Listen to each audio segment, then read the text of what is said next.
Welcome back to Fire Service Warrior. Really welcome back. If you're here watching this video, there's a really good chance that you know that fireservicewarrior.com is back up and running. The website went away for a while for a host of reasons, and I'm going to get into that in a second.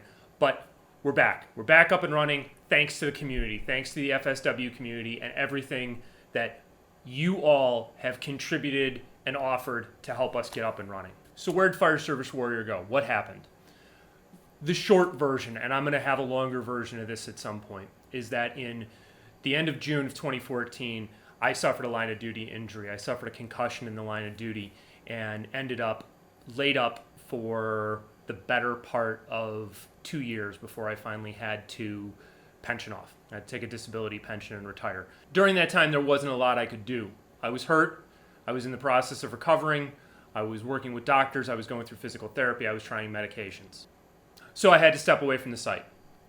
And then in September of 2016, when I pensioned off, I'll be honest, the last thing that I thought I could do was come back to running fireservicewarrior.com.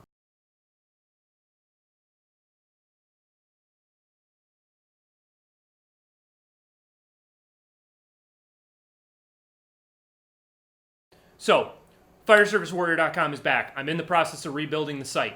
Please check out the YouTube videos, check out the site, be looking at it regularly. If you're interested in buying any of the FSW stuff, t-shirts, books, things like that, you can visit adultacademy.org/shop or follow the links below in the description and get all of that stuff.